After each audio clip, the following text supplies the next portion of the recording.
To this now, the Minister of Public Works and Infrastructure, Dean Macpherson, has officially handed over 10 properties to the Mpumalanga Department of Social Development to be used as gender-based violence shelters. Now, the houses, which were previously used by government officials, are now unoccupied. Minister Macpherson says his department is determined to play a meaningful role in the fight against gender-based violence. Dr. Lesley Ann Foster, founder and executive director at Masimanyane Women's Rights International, joins us now via video link as we look at the need for gender-based violence shelters in various parts of the country. Thank you so much for your time this afternoon, Dr. Lesley Ann Foster. Well, a similar handover, if I recall, of this kind took place in Tshwane last month. Just talk to us then about the importance of accessible and sustainable support, systems for survivors that these shelters signify for victims of gender-based violence. Thank you very much for having me, and welcome. Good afternoon to everybody. The reality is that we don't just need the structure. I think it's wonderful that Public Works is identifying structures to give to us. The difficulty with the challenges we have with shelters is in maintaining it. So we talk about sustainable support to survivors of domestic violence, rape and sexual assault, but it's not a building, it's the people that are required in the building. We need house mothers, you need counselors, you need social workers, you need psychologists, because there is a healing journey that women who seek help at these shelters needs.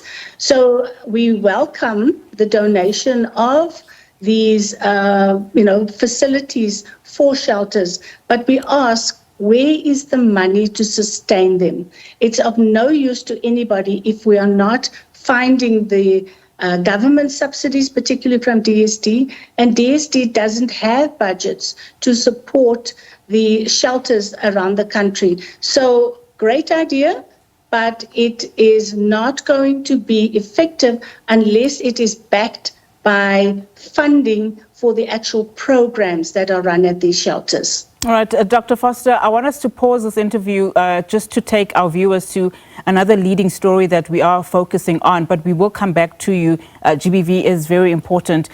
Doctor, thank you so much for your patience. So earlier on, of course, as you were reacting to this news of the handover in Tshwane, we saw that happening last month. This time it's happening in Mpumalanga. You were saying that the problem is not necessarily the infrastructure shortage in as far as these shelters are concerned, but it's much deeper than that. It's more around sustainability. It's more around funding. Just recap in terms of those concerns that you have in as far as GBV centers are concerned. Yeah, I think in the GBV sector, we talk about intersectionality as being a key component, a key element of the work that we do. So having the actual building is a good thing, it's a start, but then we have to have salaries for the people who run the programs. We have to have food for the people to eat every day. We need transport to be able to take them to the courts, to the clinics, the children to the schools and so forth. What I think would be a very important question for us to ask is Public Works working in collaboration with the Department of Social Development, with the Department of Health, with the Department of Education? We need a multi-sectoral approach to supporting shelters and shelter programs.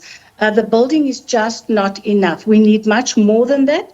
And I think government departments need to be speaking to each other about how they're going to continue that support.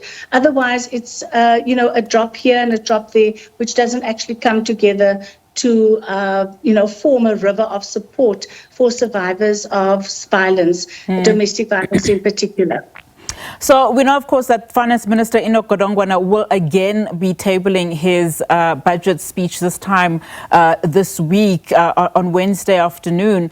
As you're saying now, in terms of just the finances, what would you like to see being tabled in that budget in as far as, GBV-related cases are concerned? Well, I think DSD is the custodian of support for civil society organizations. So what we'd like to see is an increase in the budget to DSD, which is specifically earmarked for GBV cases, for GBV programs. And I think that's a very important, element of this. And I don't think that we quite get it right here to work intersectionally, to have various government departments speaking to each other so that they, pool the resources they have to give a holistic, comprehensive response. And what worries me about the provision of the shelters or the infrastructure is that you have the infrastructure, but who pays the salaries? Who's going to see to it that there's a psychologists and social workers, and transport and food and the utilities, keeping the lights on and all that sort of thing. So we can't just look at, be happy about the buildings. Yes, we are.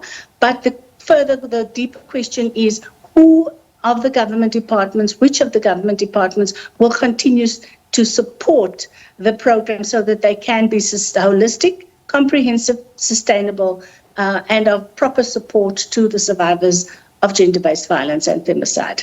Indeed. Let's leave it there. Thank you so much for your time. Dr. Lesley Ann Foster is the founder and executive director of Masimanyane Women's Rights International.